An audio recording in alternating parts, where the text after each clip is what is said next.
Good evening. Hiya. We've had lots of people ask us to do a Q&A, so we figured we'd go through some of your questions and answer them for you.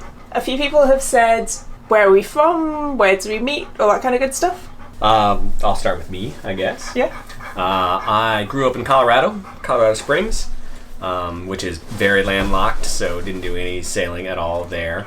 Went to graduate school in Seattle, which is where I started to sail, with our yacht club at the University of Washington, which is where I went to school there. Started racing lasers and sort of small boat sailing there, which is how I got into the sailing thing. And from there, I went to London, where I did a postdoctorate in a lab there, which is where we met. We actually met online dating, back in the dark ages of online dating. It was actually 14 years ago, and how many days? And 6 days ago. We met on April Fool's Day, 14 years ago. So I'm from the UK. I grew up in southwest England, in the middle of the countryside, not super close to the ocean, but not that far. My parents were quite into sailing, and I was really scared of it. I basically hated sailing for a long time, and Josh has slowly forced me into enjoying it. But I love being on the water, and I really like everything else about it, and I'm actually beginning to really enjoy the sailing part as well. So you'll probably see me looking quite anxious at times, especially if we get rough weather and big waves. So, from the UK, I've lived in the States for 10.5 years now. We lived in Seattle for 3 years when we first moved over, and then Josh got transferred to Boston for work. So we've been in Boston for the last 7.5 years, and will be for the next few, probably.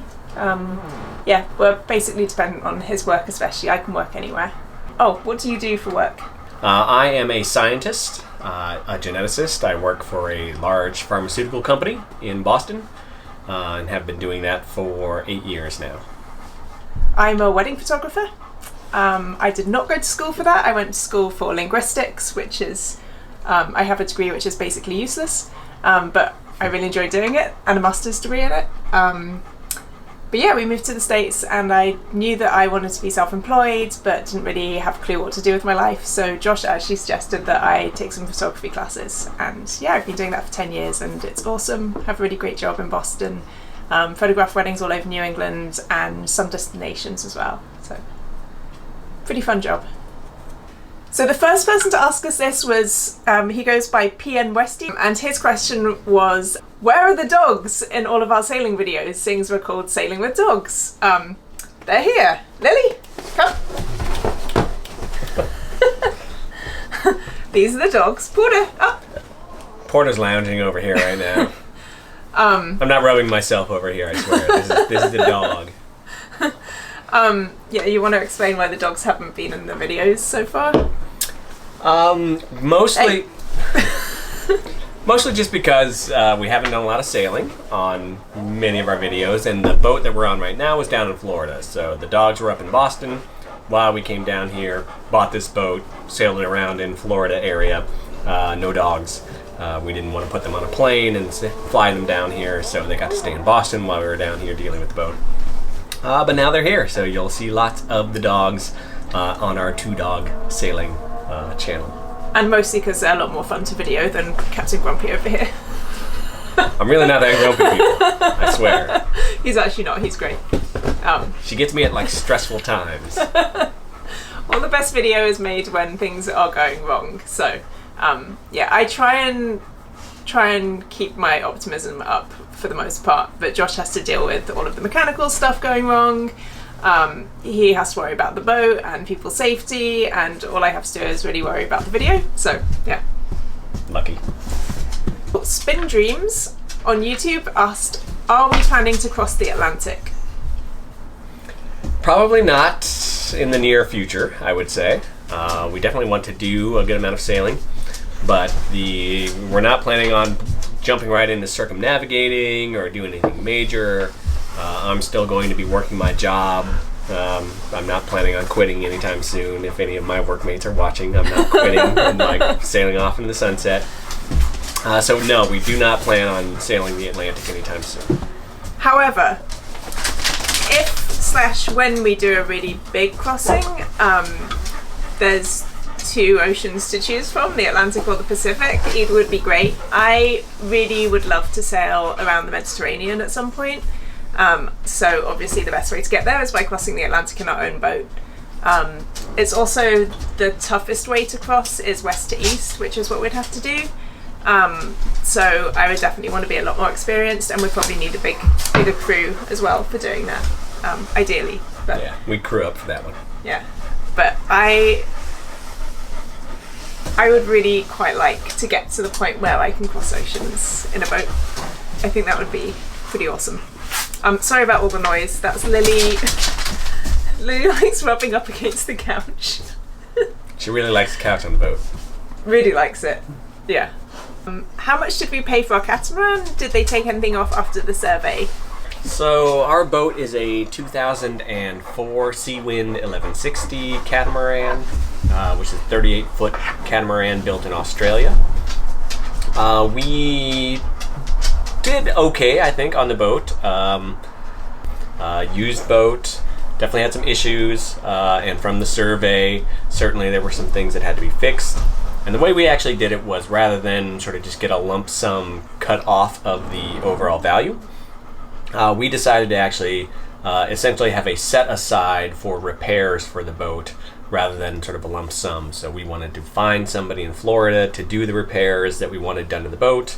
And as basically part of the purchase and sale agreement, that was part of that agreement was that we would get some money from the cost of the sale, which would be directed towards repairs, updates, things like that to the boat that we wanted to have done. Since we were coming down to get on the boat and sail it up to Boston, we wanted to make sure that everything was ready to go. A few people have asked like what the boat is and why did we choose this one. We looked at a few catamarans, not seriously, and we kind of had a look around some of the really big popular ones like the Lagoon and the help me out here, the Leopard. Lagoons, Leopards. We looked at other stuff as well. Most of the really, really nice catamarans were out of our price range, realistically. The FPs, for example. Yeah, and a lot of other ones. Yeah. So this is sort of a rarer catamaran. Not a lot of people have heard of Seawinds. They're not very well known outside of Australia, actually. And there's very few of them outside of Australia. Yeah. So we got pretty lucky with this one, and it was actually pretty tough because we hadn't been to see it, and we heard that another couple had made an offer on this particular boat, and it was the best price by far for all of the Seawinds that were out there. I think there were like 3 on the market at the time. So we put in an offer sight unseen, which was a little stressful, and then came down to Florida that weekend to check it out. Which is fine, actually, if you think about it. For anybody thinking about buying a boat, you can put an offer in sight unseen, because basically anything you don't like about the boat when you come down to see it is perfectly acceptable grounds to walk away from a deal, right? So if you don't like the color of the cushions, if it doesn't sail well, if you don't like the trim outside of it, any of those reasons are perfectly fine to walk away from a purchase and sale agreement if you haven't already seen the boat.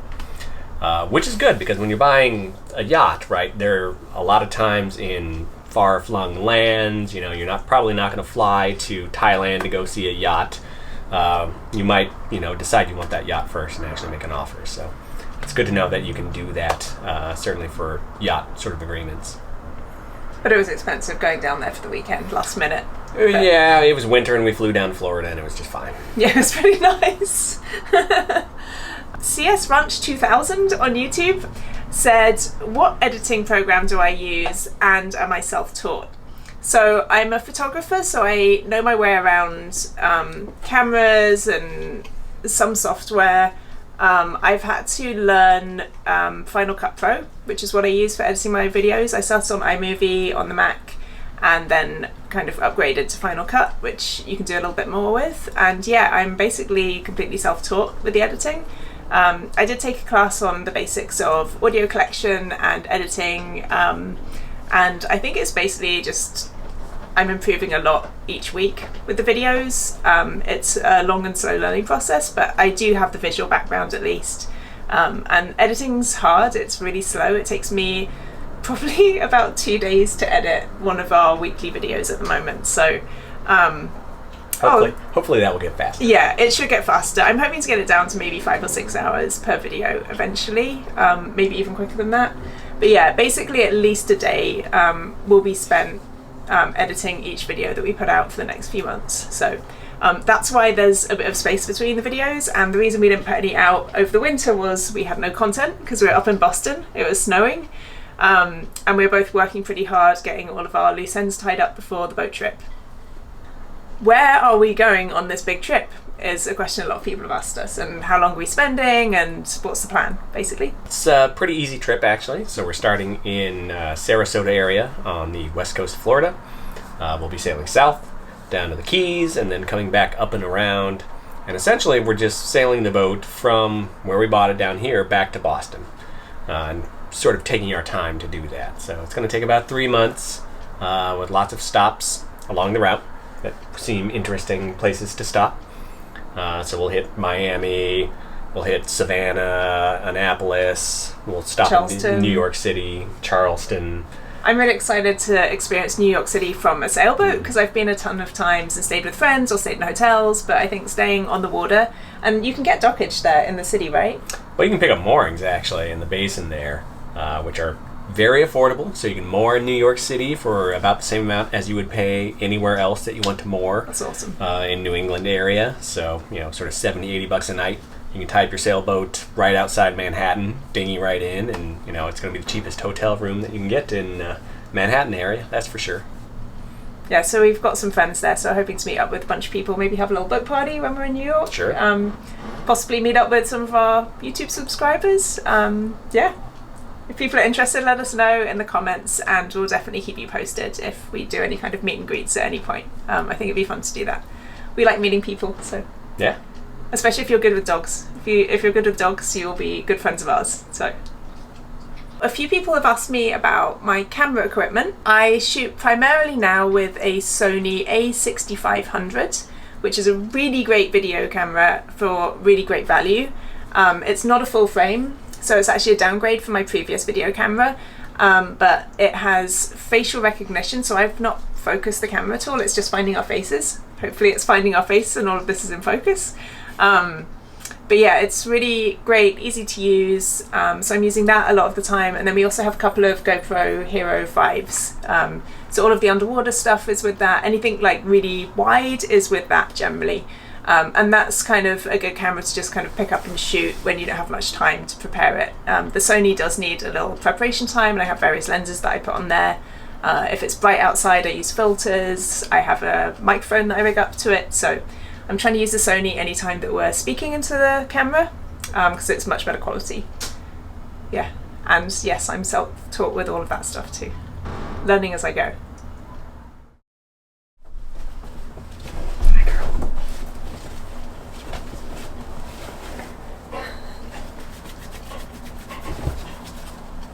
This is Lily. Lily's flirting. Lily always flirts. She flirts with Josh, she flirts with me, she flirts with inanimate objects, she flirts with the couch, she flirts with new people. She's pretty cute.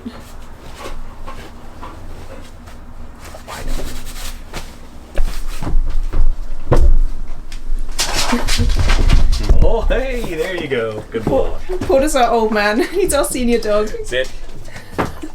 Porter, sit. For some reason, he is not at all enjoying being in front of the camera tonight. He's usually okay with it. He's a sweetheart. He loves to snuggle.